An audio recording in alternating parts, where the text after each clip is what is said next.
स्वस्थ रहना हर मनुष्य चाहता है, लेकिन इसके लिए सही जीवन शैली अपनाना बहुत जरूरी होता है। यदि हम संतुलित आहार लें, जैसे हरी सब्जियां, फल, दालें और कम तेल नमक वाला भोजन करें, तो इससे हृदय रोग और लीवर की समस्याओं का खतरा कम हो जाता है।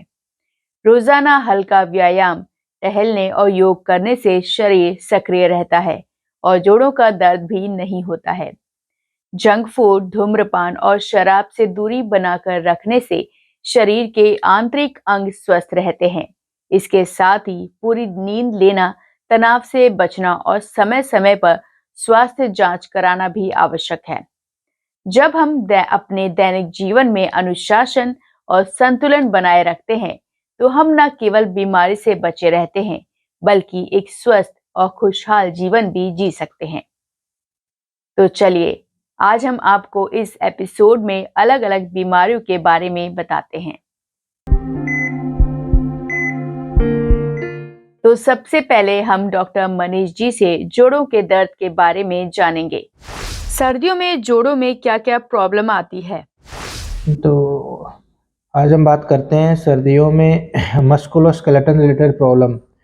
मतलब कि ठंड के मौसम में हड्डी एवं जोड़ रोग, जोड़ों में क्या क्या प्रॉब्लम आती है, मांसपेशियों में क्या क्या प्रॉब्लम आती है। क्योंकि ठंड के सीज़न में फिजिकल एक्टिविटी नहीं हो पाती है, रेगुलर एक्टिविटी नहीं हो पाती है, जिसकी वजह से अपने जोड़ों में स्टिफनेस वगैरह आने लग जाती है, मांसपेशियों में खिंचाव आने लग जाता है और अपनी फिजिकल एक्टिविटी थोड़ी कम हो जाती है, जिसकी वजह से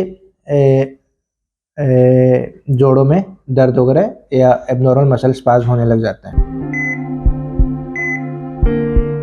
डॉक्टर सुरेंद्र जांगड़ जी से जानते हैं लीवर ट्रांसप्लांट के बारे में।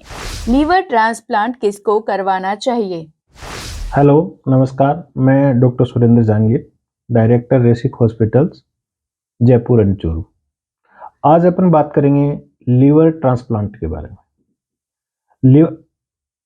अभी लीवर ट्रांसप्लांट के लिए अवेयरनेस बहुत ज़रूरी है, क्योंकि एंड स्टेज लीवर डिजीज में यही एक ऑप्शन होता है, यही एक ट्रीटमेंट का पार्ट होता है। इसके अलावा कोई ट्रीटमेंट का पार्ट नहीं है।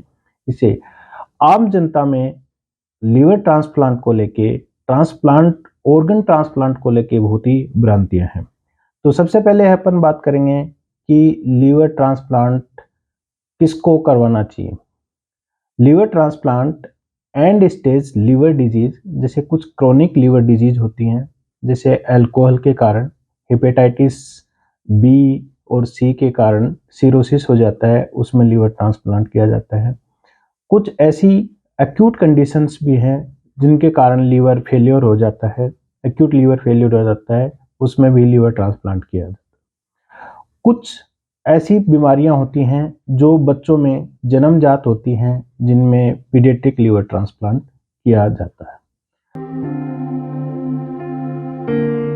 अब आगे जानते हैं डॉक्टर मोहित जी से हृदय रोग संबंधी समस्याओं के बारे में। तो नमस्कार दोस्तों, आज स्वास्थ्य के नए एपिसोड में फिर आप लोगों के साथ में मुखातिब हो रहे हैं। आज हम आपको बताते हैं हृदय रोग के लक्षण क्या क्या हैं।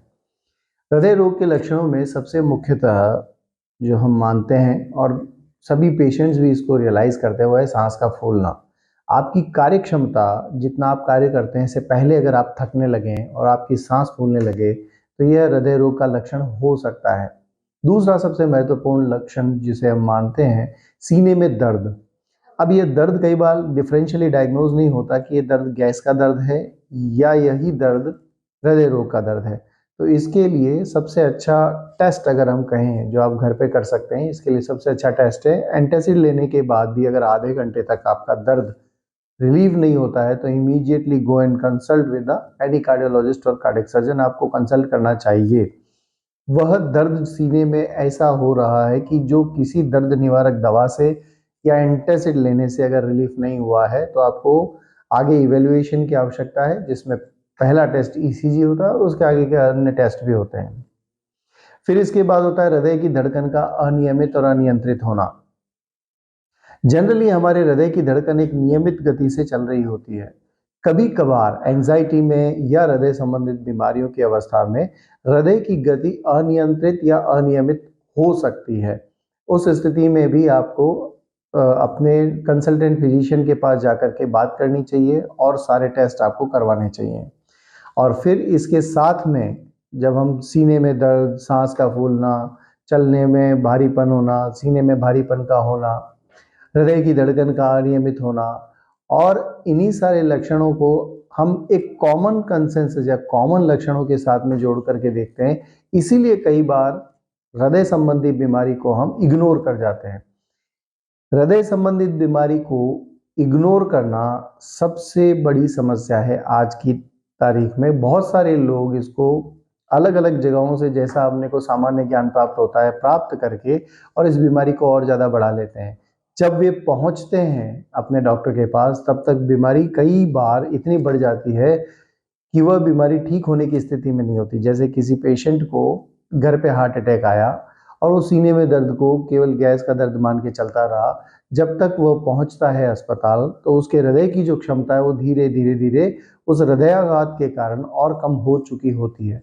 और कम हुई हृदय की क्षमता उसको भविष्य में अगर वो रिकवर नहीं करती है तो उसको और ज़्यादा थकावट या उसको कार्य करते वक्त सांस फूलने की शिकायत दे सकती है। तो ये होते हैं मुख्य लक्षण जिसके माध्यम से हम पहचान सकते हैं। अब आखिर में जानते हैं डॉक्टर महावीर जी से टेनिस एल्बो के बारे में। टेनिस एल्बो की समस्या से क्या क्या परेशानी हो सकती है? आज अपने एक सामान्य सी बीमारी के बारे में बात करेंगे जो ज़्यादातर सभी लोग उसको महसूस करते हैं अपनी ज़िंदगी में, और उसका नाम है टेनिस एल्बो। टेनिस एल्बो को मेडिकल टर्मिनोलॉजी में लेटरल एपिकोंडाइलिटिस बोलते हैं। अब इसके सिम्टम में देखें तो सभी लोगों को कलाई कोहनी के बाहरी भाग में इस जगह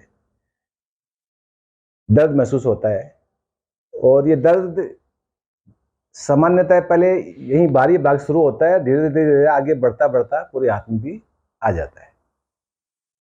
अब इससे क्या क्या तकलीफ हो सकती है? अपने रूटीन के जो काम करते हैं उसमें कोई चीज़ उठाने में, काम करने में, लिखने में, पढ़ने में, और इवन एक पेन उठाने में भी अपने को दर्द महसूस होता है। अब ये क्यों होता है? ये लेटरल एपिकोंडाइलिटिस यहाँ से अपने जो एक्सटेंसर कंपार्टमेंट है मसल का, ये यहाँ से मसल का ओरिजिन होता है। यहाँ से मसल निकलती है, मसल गुच्छा निकलता है, और उसमें कुछ फाइबर टूट जाते हैं या उस जगह इन्फ्लेमेशन मतलब सूजन आ जाती है, उस वजह से ये दर्द शुरू होता है। तो यह था हमारा आज का स्वास्थ्यम कार्यक्रम। आपको हमारा आज का कार्यक्रम कैसा लगा कमेंट करके जरूर बताएं, और साथ ही लाइक, शेयर, सब्सक्राइब करना ना भूलें। तो चलिए मिलते हैं अगले स्वास्थ्यम में। तब तक के लिए दीपिका को दीजिए इजाजत।